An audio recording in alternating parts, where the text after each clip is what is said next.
Just finishing taking me vitamins. Apparently vitamin D is the way to combat COVID. I don't know whether that's true or not, but extra vitamins can't be a bad thing. In this video, I'm going to show you how to make this. Now, admittedly, when I'm filming this, I don't actually know what this is because I haven't worked it out yet. So during this whole lockdown saga, I've been posting one image every day from my back catalogue of images. I've been posting the images on my Instagram and also my personal Facebook page as well. Within amongst all of the daily posts and images, one of the images that I posted was this one, which I called the Smoke of Liberty. Basically, it's the Statue of Liberty made out of smoke. And it was something I did about 3 or 4 years ago now. It was quite a while ago.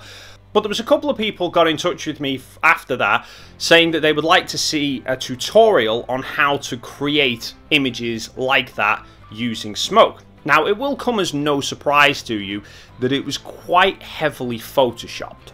I didn't just get a model of the Statue of Liberty, punch it through some smoke and hey presto.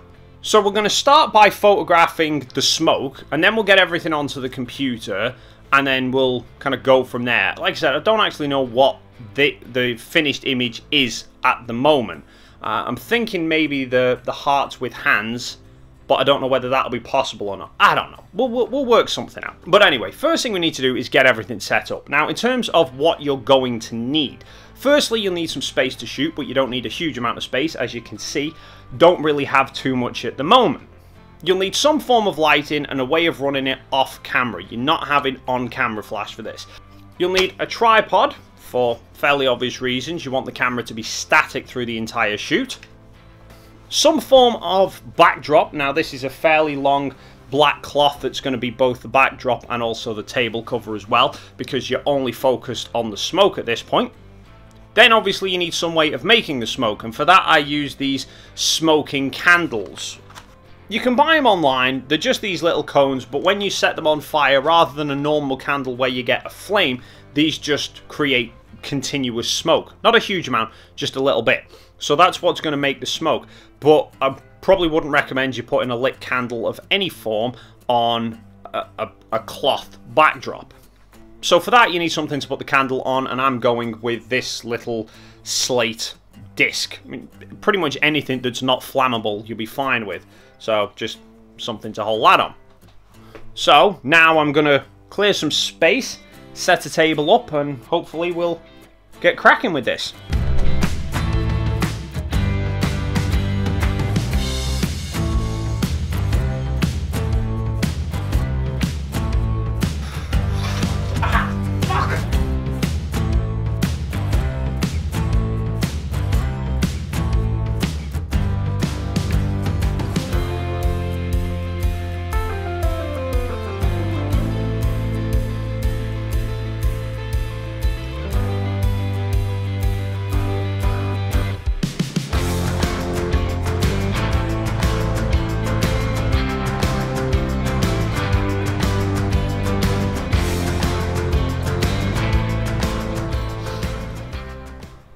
Just without any flash, it looks something like this.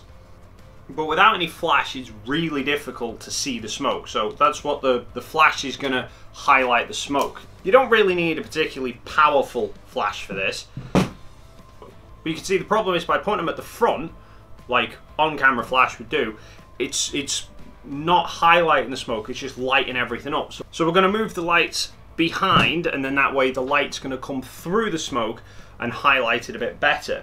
But what you want to do is if you just have the lights kind of standing or sitting on the edge here so that they're flush firing across the table, then what you find happens is it lights up all the tablecloth as well. So you actually want to lie them on the back but angle them up slightly.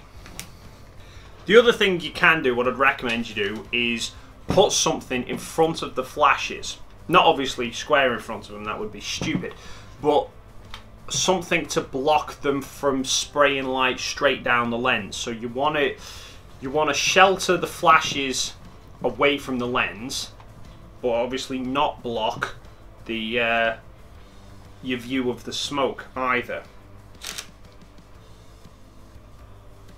Next thing you'll notice is, as it smokes, the smoke will change as you move the air around. You don't have to do much. You just have to waft it a little bit, and it kind of plumes the smoke up, and that's what we try and capture. We want to try and capture all the different shapes going on within the smoke, and then we're going to pick out, kind of cherry pick the best bits later on. Lots and lots of photos.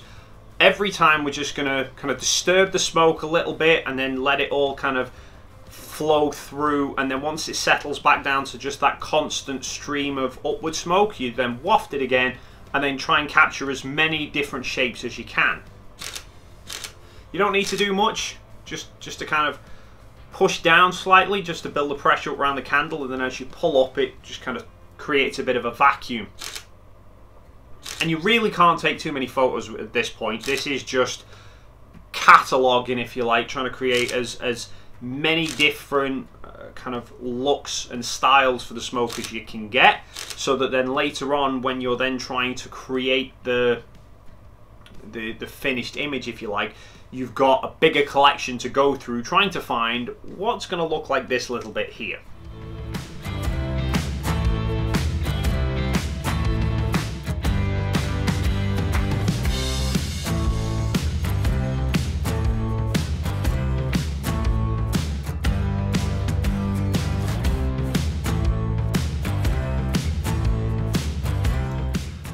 But anyway, that's 3 candles burnt through. I think that's enough, so I can now pack all this down and get the photos on the computer.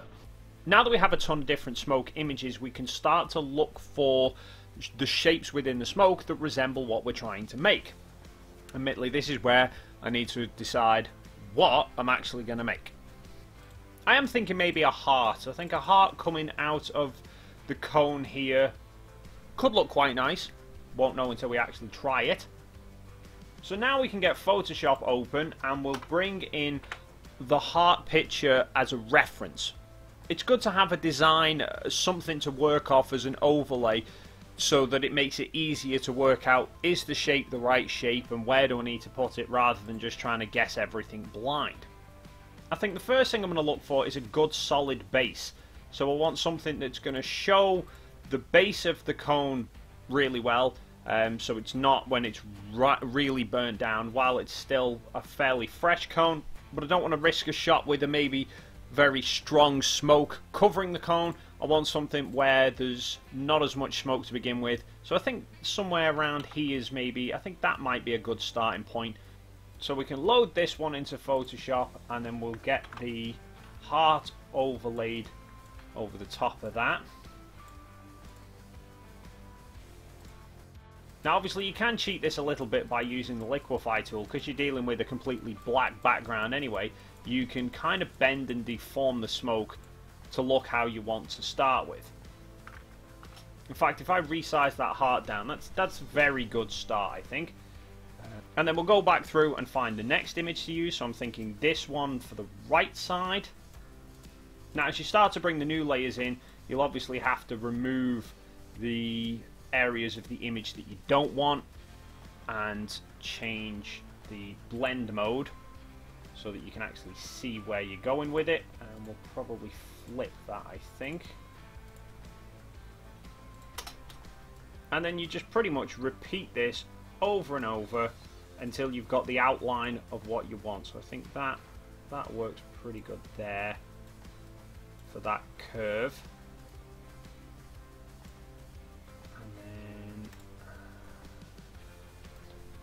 But now you'll see when you take it away, there's a resemblance of a heart, but there's a lot of other smoke that's kind of masking it. So this is where we'll take the eraser tool with a very soft edge. You don't want to obviously go with a very hard edge, because then it becomes clear that you've rubbed out bits of smoke. By using a softer edge tool, it creates more of a gradual blend from one layer to the next, and with the fact that you're dealing with smoke, it's naturally quite soft edged anyway. But then what you can do is, rather than just leave a hollow shape, which obviously you can do if you want, But for example, with the Statue of Liberty that I did, I got the outline of the statue done with bits of smoke first, and then went through and added a couple of extra layers of just random smoke to try and fill it in a little bit and give a bit more shape to it. So that's what I'm going to do now. I'm going to find some of the looser smoke, like probably that one.